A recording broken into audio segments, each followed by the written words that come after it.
সম্মানিত সভাপতি, কাশীপুর, সুরমা এবং শরীফপুরের আমার ভাই ও বন্ধুরা, সকলেই শ্রেণীভেদে আমার সালাম এবং আদাব গ্রহণ করেন। আমি আপনাদের মতোই একজন। আমি আপনাদের কাছে আসি একটা মনোযন্ত্রণা থেকে। এই ভাটি অঞ্চলে আপনারা যেমন করে বড় হচ্ছেন, সন্তানেরা বড় হয়েছে, আমরাও একইভাবে বড় হয়েছি।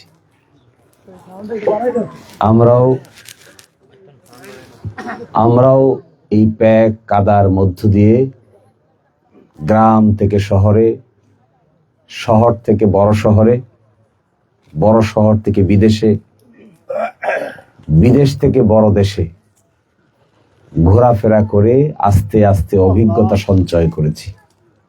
কিন্তু আমাদের জন্ম হয়েছে এখানেই। আমরা বেড়ে উঠেছি এই বাড়ি থেকে রওনা দিয়ে স্কুল পর্যন্ত আসতে আমাদেরকেও কাদা পেরে স্কুল পর্যন্ত আসতে হতো। বর্ষার সিজনে আমার এখনো মনে আছে, ডিঙ্গি নৌকা দিয়ে বাড়ি থেকে সামারচর স্কুলের মক্তব পর্যন্ত আমরা আসতাম। স্কুল ব্যাগ, এখন যে স্কুল ব্যাগ নিয়ে বাচ্চারা স্কুলে যায়, আমাদের জমানায় আমরা দেখেছি স্কুল ব্যাগ ব্যবহার করার মতো কোনো লোক ছিল না। হাতে করে 4-5টা বই, একটা কাঠের স্লেট আর একটা পেন্সিল, এটাকে হাতে নিয়ে ভাঁজ করে স্কুলে যেতাম আমরা। স্কুলের ড্রেস বলতে কোনো কিছু ছিল না, কোনো নির্ধারিত ড্রেস ছিল না যে সাদা প্যান্ট, কালো শার্ট, সাদা শার্ট, ব্লু প্যান্ট পরে যেতে হবে, এরকম কোনো কিছুই ছিল না।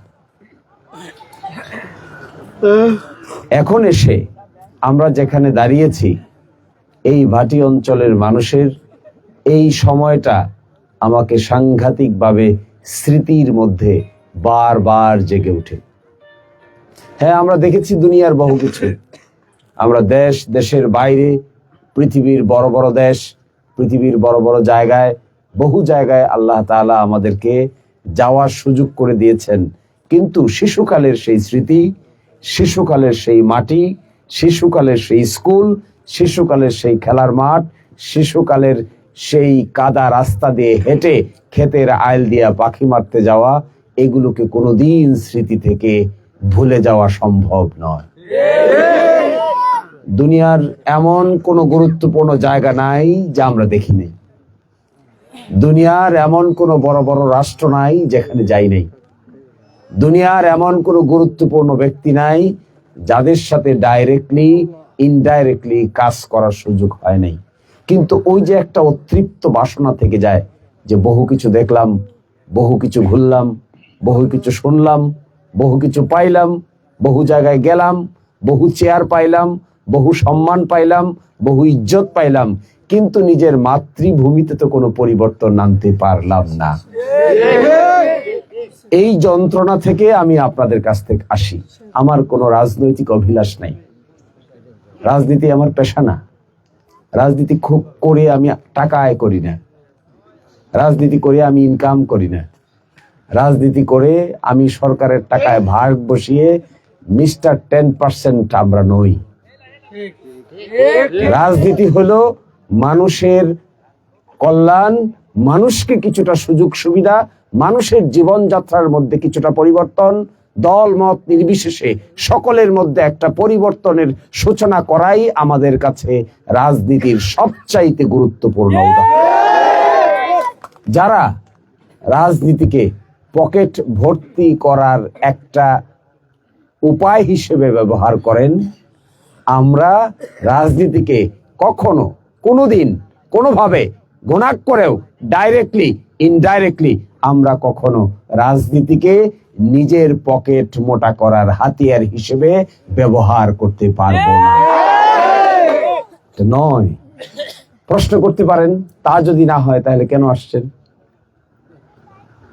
পকেট যদি ভর্তি করতে না চান, বড় গাড়িতে যদি চড়তে না চান, বড় বাড়িতে যদি থাকতে না চান, ধনী যদি হইতে না চান, ব্যাংক অ্যাকাউন্টে যদি বেশি টাকা না চান, অনেক জমি যদি না চান, অনেক বিলবাদলের মালিক যদি হতে না চান, তাহলে এই পথে আসলেন কেন? এটা খুব বড় প্রশ্ন। আমি আপনাদেরকে বলছি, আজকে একজন আলেমে দ্বীন এখানে উপস্থিত হয়েছেন, তার আবেগের কথা বলেছেন। এই প্রথম তিনি কোনো জায়গায় ভোট চাইতে এসেছেন। আমার কাছে খুবই ইন্সপিরেশন, এর বাংলা হলো আমার কাছে খুবই আবেগ ঘন মনে হয়েছে ওনার এই আপিলটা। উনি সাধারণত কোনো রাজনৈতিক মঞ্চে গিয়ে জীবনে কোনোদিন ভোট চান নাই, কিন্তু আজকেই প্রথম ভোট চেয়েছেন। কি জন্য চেয়েছেন? এতে কি ওনার কোনো ব্যক্তিগত লাভ আছে? এই চাওয়ার ফলে ওনাকে কি ব্যক্তিগতভাবে আয়, ইনকাম, টাকা পয়সা, মান, ইজ্জত ওনার বাড়বে? উনি যে কারণে আপনাদের কাছে ভোট চাইতে এসেছেন আজকে, জীবনে এই প্রথম। আমিও আপনাদের কাছে একই কারণে এইবারই প্রথম আপনাদের মুখোমুখি হয়েছি, যেন আমরা সবে মিলে রাজনৈতিক মতপার্থক্য বলে, একজনের সাথে আরেকজনের দূরত্ব বলে, গোষ্ঠীগত দ্বন্দ্ব বলে, ব্যক্তিগত দ্বন্দ্ব বলে, পরস্পরের সঙ্গে খারাপ দৃষ্টিতে না তাকিয়ে একটি জায়গায় দাঁড়িয়ে থেকে আমাদের মাতৃভূমিকে গঠন করার জন্য যদি আমরা একতাবদ্ধ হতে পারি, আমার দৃষ্টিতে এটাই হবে সারা বাংলাদেশে দিরাই সাল্লার নতুন রাজনৈতিক মডেল। কষ্ট করব, পরিশ্রম করব কি জন্য? কিছু একটা তৈরি করার জন্য। তো কেন পরিশ্রম করব বলেন? এই হাওরের মধ্যে কনকনে শীতে আপনাদের কাছে এসে আমার ফায়দা কি? কখনো ভেবে দেখেছেন যে ভাটি ইয়ারাবাদ, উজান ইয়ারাবাদ, আটগাঁও, নিজগাঁও, বরগাঁও, ইয়ারাবাদ, বাজারকান্দি,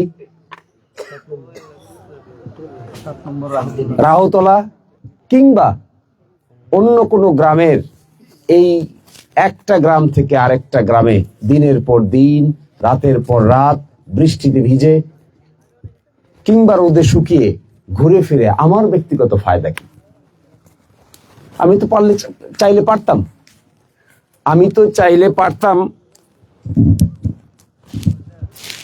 আমি চাইলে পারতাম সবকিছুকে অবজ্ঞা করে অট্টালিকায় বসে থেকে ঢাকা শহরের সবচাইতে আরামপ্রদ জীবন যাপন আমি চাইলে করতে পারতাম। দেশের বাইরে পৃথিবীর এমন কোনো জায়গা নাই যে সমস্ত জায়গায় গেলে আমরা আরামপ্রদ জীবন যাপন করতে পারি না। দুনিয়াতে এরকম আর কোনো জায়গা বাকি নাই। এখন আমি গ্রামে গঞ্জে এসে আপনাদেরকে বোঝানোর চেষ্টা করছি, আপনাদের সঙ্গে পথ চলার চেষ্টা করছি, আপনাদের দুঃখ দুর্দশা বোঝার চেষ্টা করছি, আপনাদের অসুবিধাগুলো বোঝার চেষ্টা করছি, আপনাদের সন্তানদের, বেকারদের কি দুঃখ দুর্দশা এটা বোঝার চেষ্টা করছি। রাস্তাঘাটগুলো কত অসুবিধা, কত দুর্বলতা, একটা রাস্তা থেকে আরেকটা রাস্তার সংযোগ নাই, একটা ইউনিয়নের সঙ্গে আরেকটা ইউনিয়নের সংযোগ নাই, কত দুর্দশার মধ্যে জীবন কাটায়। স্বাস্থ্যের অবস্থা দেখলে মনে হয় একজন গর্ভবতী নারী, একজন বৃদ্ধ মানুষ, একজন শিশুর প্রাথমিক স্বাস্থ্য পাওয়ার কোনো সুযোগ নাই। এগুলো দেখে আমাদের মতো মানুষের স্বস্তিতে থাকার কোনো কারণ থাকতে পারে না। আমার মায়ের বাড়ি এখানে, আমার বাবার বাড়ি এখানে, আমার আত্মীয় স্বজনরা এখানে থাকেন, আমার সরাসরি আত্মীয় অথবা ঘুরে ফিরে আত্মীয়রা এখানে থাকেন। এক গ্রামে না থাকলে আরেক গ্রামে থাকেন, আরেক গ্রামে না থাকলে আরেক গ্রামে থাকেন। রফিনগরে গেলে ঘরে ঘরে আত্মীয় খুঁজে পাওয়া যায়, সুরমায় আসলে ঘরে ঘরে আত্মীয় খুঁজে পাওয়া যায়, শরীফপুরে গেলে ঘরে ঘরে আত্মীয় খুঁজে পাওয়া যায়। আজকে শরীফপুর গ্রাম ঘুরে এসেছি, ঘরে ঘরে আত্মীয় আছে। কাশীপুরে আমার খালার বাড়ি আছে। আমরা এই জিনিসগুলোকে এত শক্তিশালী ভাবে দাঁড় করাতে হবে যেন একটা ইউনিয়ন থেকে আরেকটা ইউনিয়ন, একটা ওয়ার্ডের সঙ্গে আরেকটা ওয়ার্ড, একটা রাস্তার সঙ্গে আরেকটা রাস্তা এমন করে নতুন করে পরিকল্পনা করে সাজাতে হবে যেন মাকড়সার জালের মতো রাস্তাগুলো সারা বছর আমাদেরকে। যদি এই বড় কাজ করতে হয় তাহলে সরকারের যে নিয়মিত বরাদ্দ আছে এটি দিয়ে আপনি কোনোদিন এত বড় কাজ করতে পারবেন না। সরকারের নিয়মিত বরাদ্দ কয় টাকা? 10 কোটি টাকা, 20 কোটি টাকা, তো 20 কোটি টাকা দিয়ে তো সিনাই দেয়া গাং সিসার মতো হবে। সিনাই দেয়া একটা নদী যদি আপনি সেটা শুরু করেন, পারবেন জীবনে? তো 10 কোটি টাকা দিরাই সাল্লার জন্য 20 কোটি টাকা, 50 কোটি টাকা, 100 কোটি টাকা, এরকম সিনাই দিয়া গাং সিসার মতো যে অবস্থা হয়, 100 কোটি টাকার উন্নয়নের কাজ করলে এরকমই হবে, হবে না? এই ভাটি অঞ্চলকে যদি নতুন করে সাজাতে হয়, এই ভাটি অঞ্চলের মানুষের জীবনকে যদি গুরুত্ব দিতে হয়, তাদের বেকারত্বের জায়গাকে যদি অ্যাড্রেস করতে হয়, তাদের রাস্তাঘাটকে অ্যাড্রেস করতে হয়, তাদের স্বাস্থ্যকে অ্যাড্রেস করতে হয়, তাদের শিক্ষাকে অ্যাড্রেস করতে হয়, বাচ্চাদেরকে শিক্ষা দিতে হয়, বেকারদেরকে চাকরির ব্যবস্থা করতে হয়, দেশ দেশের বাইরে পাঠাইতে হয়, আমার বিবেচনায় কয়েক হাজার কোটি টাকা খরচের প্রয়োজন আছে। এই কয়েক হাজার কোটি টাকা কই পাবেন? কে দিবে আপনাকে? এই কয়েক হাজার কোটি টাকা কি আসমান থেকে নাজিল হবে? এটা আনবে কে? ম্যানেজ হবে কোথা থেকে? বক্তৃতা দেওয়া তো জগতের সবচেয়ে সহজ কাজ। বাস্তবে 500 কোটি টাকা, 1000 কোটি টাকার উন্নয়ন প্রকল্প ভাটি অঞ্চলে এনে নিয়ে দেখান দেখি কে পারেন? কে পারেন? আটগাঁও থেকে রওনা দিয়ে সামারচর পর্যন্ত রাস্তা নিয়ে যাবেন, করেন দেখি কে পারেন?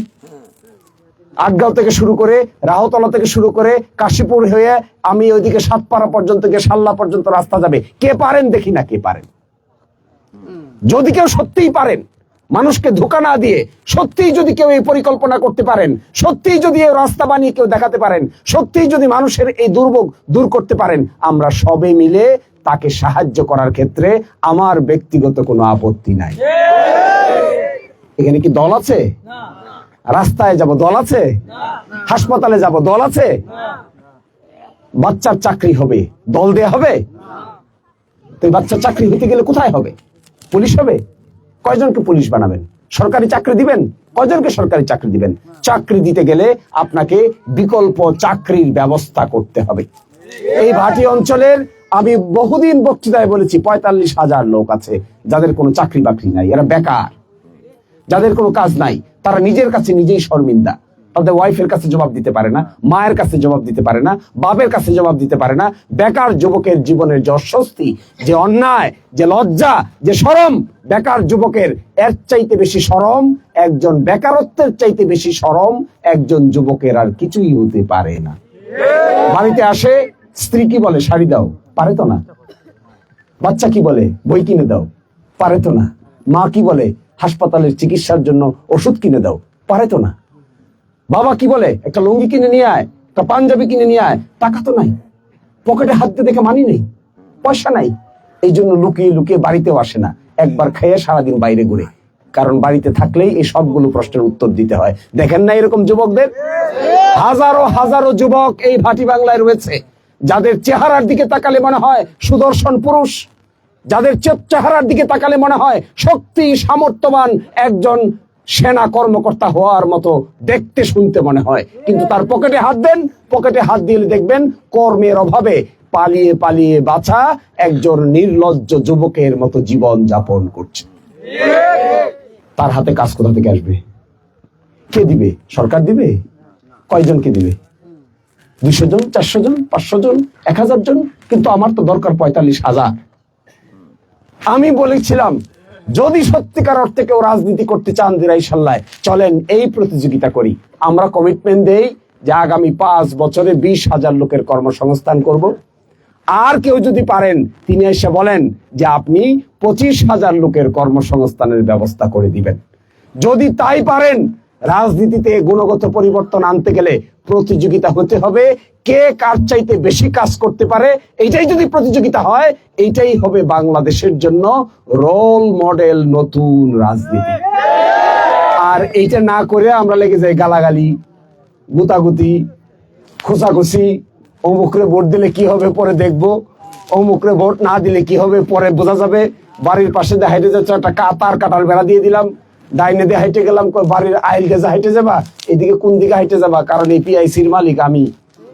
শোনেন না এগুলা?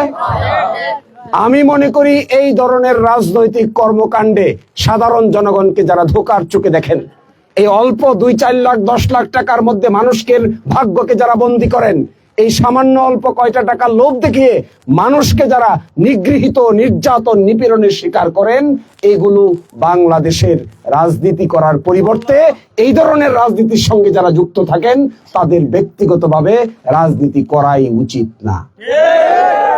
মনটা তো বড় করবেন, কলিজাটা তো বড় করবেন, হার্টটা তো বড় করবেন। সব মানুষকে আপনার দলের হবে? জগতের সব মানুষকে আমার দল করবে?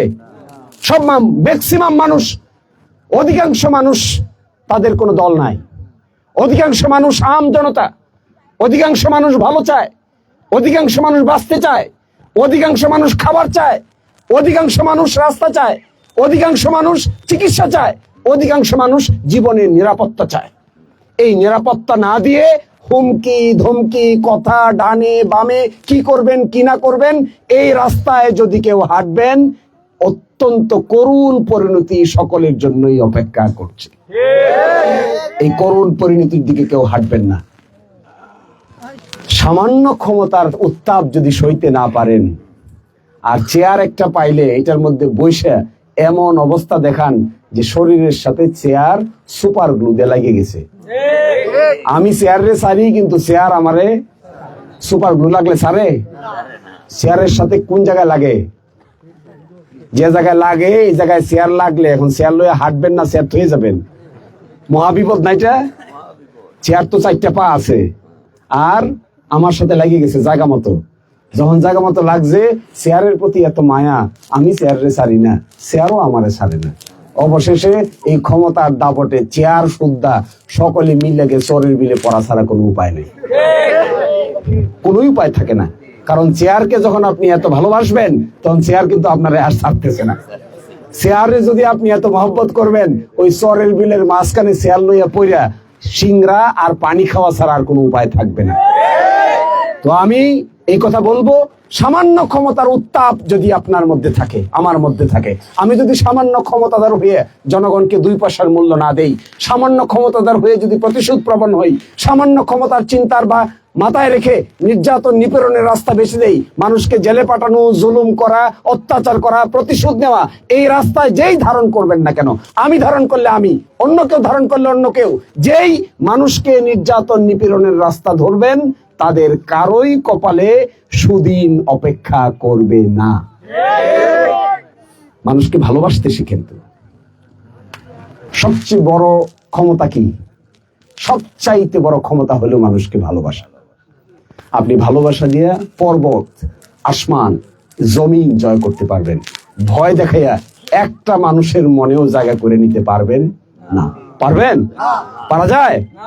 কতক্ষণ ভয় পান? ততক্ষণ সামনে থাকে, যখন সামনে থেকে চলে যায় আর ভয় পান? তো রাজনীতি হওয়া উচিত কি? রাজনীতি হওয়া উচিত মানুষকে ভালোবাসার রাস্তা তৈরি করা, মানুষকে সম্মান দেওয়া, মানুষকে ইজ্জত দেওয়া। একজন ভদ্রলোকের ইজ্জত কেড়ে নিয়ে আপনি যদি শান্তি পান, একজন ভদ্রলোককে অপমান করে আপনি যদি ইজ্জত খুঁজে পান, আপনি একজন ভদ্রলোককে অপমান করে আপনি যদি ব্যক্তিগতভাবে শান্তি পান, আমি মনে করি এই ব্যক্তির মানসিক বিকারগ্রস্ততা ছাড়া আর কোনো ক্ষমতা তার দুনিয়াতে নাই। আমাকে অপমান করা হয়েছে, এই মৌলানা সাহেবকে আমি অপমান করলাম, তারপরে শান্তি পাই, আমি কেমন? আমি কি? আমি একজন মৌলানা সাহেবকে অপমান করে শান্তি পাইতে পারি? যদি আমি শান্তি পাই তাহলে আমি কে?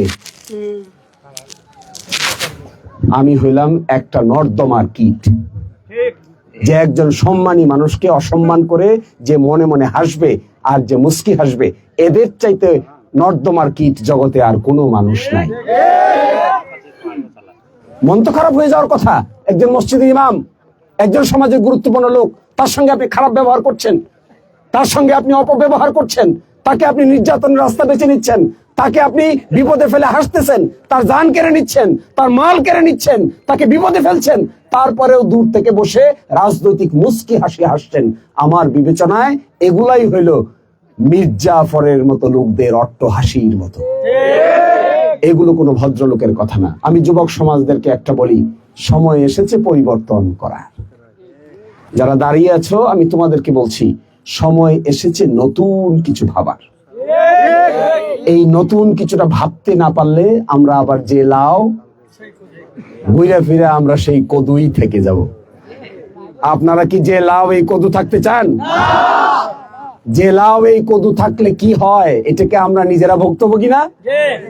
সময় এসেছে, সময় এসেছে নিজেকে মেলে ধরার, সময় এসেছে সবার জায়গায় সবাইকে দাঁড় হওয়ার, সময় এসেছে ভয়কে জয় করার, সময় এসেছে মিথ্যার বিরুদ্ধে দাঁড়ানোর, সময় এসেছে সত্যকে শক্ত করে আঁকড়ে ধরে রাখার, সময় এসেছে মিথ্যাবাদীদের সকল প্রশ্নের জবাব দেওয়ার সময় এসেছে। এই সময়ে আমরা যদি জবাব দিতে না পারি তাহলে আমাদের সকলের কপালে একই ধরনের পরিণতি অপেক্ষা করছে। আমি আপনাদেরকে একটা অনুরোধ জানাই, আমি আসলে কোনো ভোট চাওয়া লোক না, ভোট আমি চাইতেও চাই না, আমি আপনাদেরই একজন। যদি আপনাদের উপযুক্ততায় মনে হয় যে আপনারা আমাকে সাপোর্ট করবেন তাহলে আপনারা করবেন। আমি জোর করে আপনাদের কারো ভোট নেব না, আমি জোর করে কোনো মানুষকে চাপে ফেলে কষ্ট দিয়ে পরিশ্রম করে তাদের জীবনের মধ্যে অতিষ্ঠ করে আমি কারো সাপোর্ট অর্জন করতে চাই না। আমাকে যদি আপনারা স্বতঃস্ফূর্তভাবে মন থেকে দিল থেকে নিজস্ব দায়িত্বে ভিতর থেকে উৎসাহ উদ্দীপনার সহিত পরস্পর মিলিত হয়ে সম্মিলিতভাবে আমরা একসাথে দাঁড়াই, আমার ধারণা এইটাই হবে সবচাইতে বড় সমর্থন। জোর করে কখনো মানুষের মন পাওয়া যায় না, জোর করে মানুষের চোখে চোখে তাকাইয়ে দেখবেন কতক্ষণ জোর করা যায়, কখনোই পারা যায় না। তো আমি আপনাদেরকে একটা অনুরোধ জানাবো, আমি এখানে আপনাদেরকে একটা দায়িত্ব দিতে চাই, আপনারা এই দায়িত্বটা নিবেন? আমি যে দায়িত্বটা দিব এই দায়িত্বটা নিবেন? আজ থেকে নির্বাচন হওয়া পর্যন্ত আমি আর আপনাদের গ্রামে এইভাবে আসতে পারবো না। তাহলে নির্বাচন চালাবে কে? কে চালাবে? কে চালাবে? পারবেন চালাইতে? নির্বাচন চালাইতে পারবেন? এই ওয়ার্ডে কাশীপুর, শরীফপুর, শর্মা মিলে নির্বাচন পরিচালনা করার জন্য যে সুস্থ পরিবেশ, নির্বাচন পরিচালনা করার জন্য যে ধরনের মানুষের সঙ্গে কথা, যে ধরনের কাজ, যে ধরনের সম্মানবোধ, শেষ দিন পর্যন্ত 12ই ফেব্রুয়ারি পর্যন্ত আপনারা নিজ দায়িত্বে নিজের ঘাড়ে এই দায়িত্ব তুলে নিতে পারবেন? দেখেন, আমাকে কিন্তু ডাকবেন না। যদি আপনারা এই দায়িত্ব তুলে নেন তাহলে আমিও আমার কাঁধে বড় ধরনের দায়িত্ব তুলে নিতে প্রস্তুত আছি, কিন্তু আমার গাড়ি ঠেলে দিয়ে আপনি স্বস্তি বোধ করবেন না, কারণ যা আমাকে করাইতে চান তা তো অনেক বড় কাজ, আর তা যদি আমার গাড়ি চাপাইয়ে দেন এটা করার জন্য কি আমার কষ্ট হবে না? আমার পরিশ্রম হবে না? আমার জীবনটা কি স্বাভাবিক থাকবে? যদি এমন হতো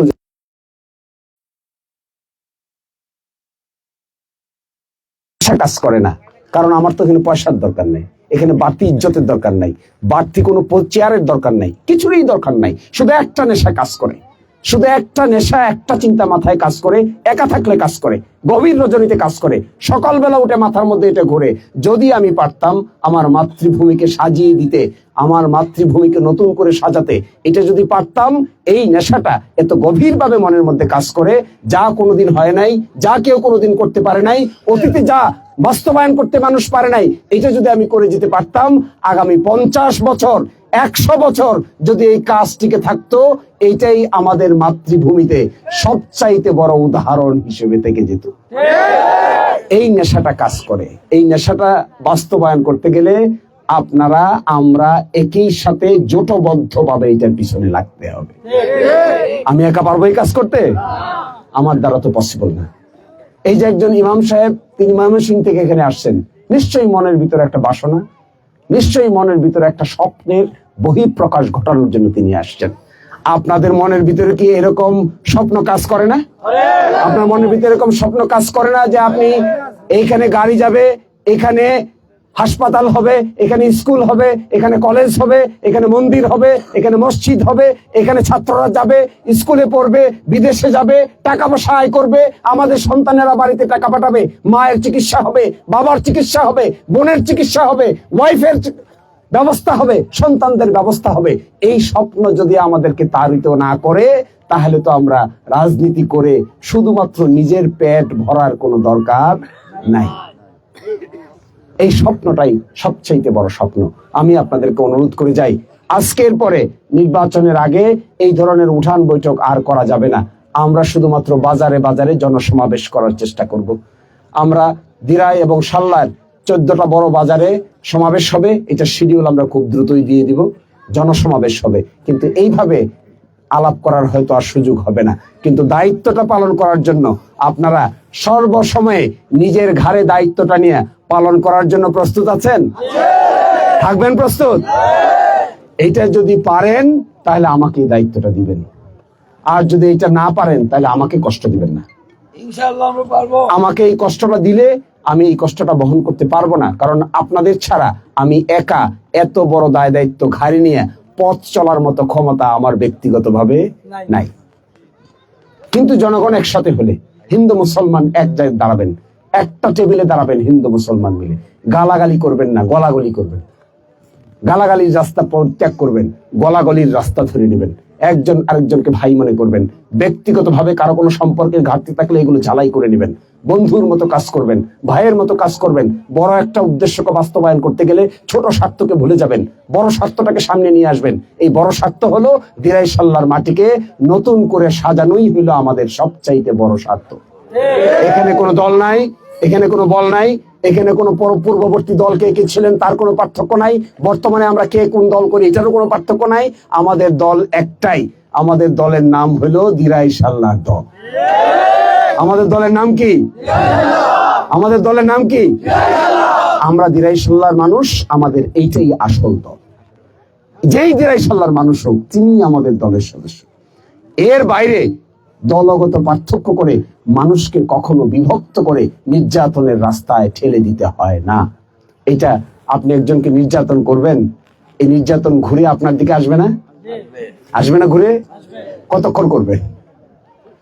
কতক্ষণ করবেন? এই বাংলাদেশ সাক্ষী, যারা এই নির্যাতনের রাস্তা বেছে নিয়েছে, দুনিয়াতেই নির্যাতনের রাস্তা বেছে নেওয়ার কারণে দুনিয়াতেই তাদের পাল্টা শাস্তি ভোগ করতে হয়েছে।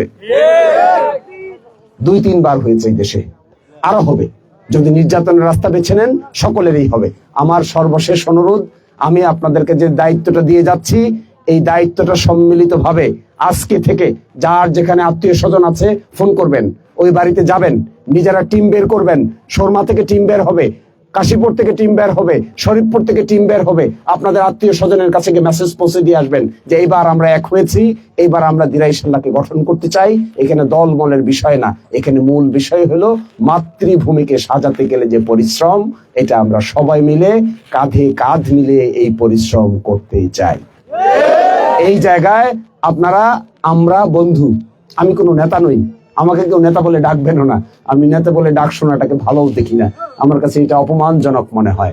সবচাইতে বেশি ভালো মনে হবে আপনি যদি আমাকে ভাই বলে ডাকেন, আমি আপনাকে ভাই বলে ডাকি, আপনি আমাকে ভাতিজা বলে ডাকেন, আমি আপনাকে চাচা বলে ডাকি। এইটাই সবচাইতে বড় পরিচয়।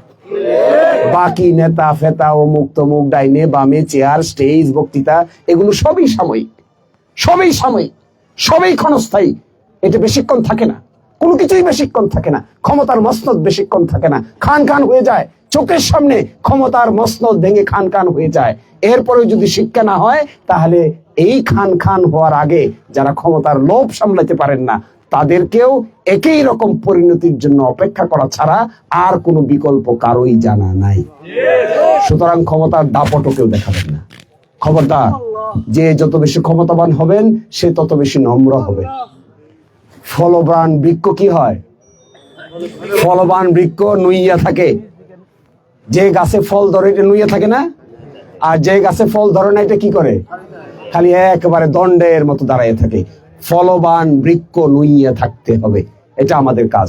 তো সকলকেই আমি ধন্যবাদ জানিয়ে একটা অনুরোধ করে যাই, আজকের পরে এই অঞ্চলে না আসলে আপনারা নিজেরাই নির্বাচন পরিচালনা করতে পারবেন? সবাই হাত তুলে দেখান, পারবেন কিনা? নিজেরাই নির্বাচন পরিচালনা করবেন। দাঁড়িপাল্লা আমাদের মার্কা হবে। 12 তারিখের বিজয়ের পরে আপনাদের সঙ্গে দেখা হবে ইনশাআল্লাহ। সবাই ভালো থাকবেন।